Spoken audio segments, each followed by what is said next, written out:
Terminou há pouco a sessão plenária do STF, que decide a validade dos acordos de delação envolvendo os empresários da JBS. O julgamento será retomado amanhã com o voto da presidente ministra Carmen Lúcia. O julgamento, que havia começado na semana passada, foi retomado com o voto do ministro Gilmar Mendes, que defendeu um controle maior dos acordos de colaboração premiada. Não podemos ficar impedidos de analisar um acordo envolvendo infratores da lei. É uma premissa que precisa ser revisada.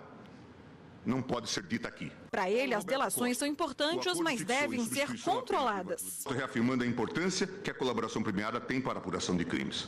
Ainda assim, sem controle, o Instituto pode descambar em direções perigosíssimas, presidente. Ele votou para manter o ministro Edson Fachin na relatoria dos processos, mas defendeu que os acordos de delação devem ser homologados pelo plenário. A lei do processo nos tribunais afirma que o relator terá as atribuições que a legislação processual confere aos juízes singulares. Artigo 2º, parágrafo único. O regimento interno do Supremo dá ao relator atribuições de ordenar e dirigir o processo, determinando medidas instrutórias. Isso não impediria, entretanto, que a homologação fosse feita ad referendum do colegiado, especialmente em casos que envolvam a dispensa da denúncia. Compreende o poder-dever do juiz de aprofundar a avaliação da legalidade do acordo, inclusive quanto à extensão dos benefícios prometidos. Até agora, 9 ministros votaram pela validade das delações homologadas monocraticamente pelo ministro Fachin. O estágio, portanto, para mim, é um estágio simplificado pelo contexto normativo. E ninguém se atreve a dizer, pelo menos não ouvi isso no plenário até aqui, que esse contexto normativo, inclusive aquele que revela que o Ministério Público pode deixar de ajuizar a ação penal, seja inconstitucional. O ministro Celso de Mello acompanhou o voto do relator, mas levantou uma questão sobre a vinculação judicial da eficácia dos termos do acordo.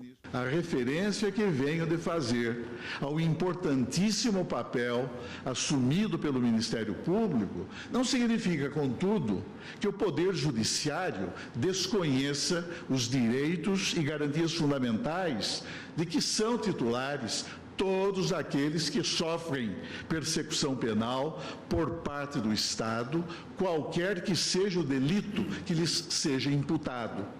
Cumpre enfatizar, bem por isso, que o Supremo Tribunal Federal garantirá, como sempre tem garantido, e de modo pleno, às partes envolvidas nos litígios penais, na linha de sua longa tradição republicana, garantirá um direito sempre a um julgamento justo, a um julgamento imparcial e a um julgamento independente. O ministro Fachin explicou que, de acordo com seu entendimento, cabe ao colegiado analisar o cumprimento do acordo. A homologação promove uma espécie de vinculação. Eu fiz a intervenção na sessão passada, à luz do que o ministro Fux citou, e fui, sim, dei esse passo adiante na direção do que o ministro Celso agora propôs, embora a minha proposta original se cingia a dizer que o momento da ferição da eficácia é o julgamento colegiado, eu reproduzi o artigo 7º. Agora, se quisermos avançar e explicitar que nesta eficácia há uma limitação em face de uma vinculação condicionada que se dá pelo ato de homologação que já apreciou legalidade, voluntariedade e também a regularidade, espontaneidade e legalidade, tal como agora acaba de expor o ministro Celso, e foram nessa direção, pelo menos do que eu depreendi boa parte dos votos anteriores, o sentido que dou à eficácia é coerente com essa vinculação. Diante da discussão, a presidente suspendeu o julgamento, que vai ser retomado nesta quinta-feira.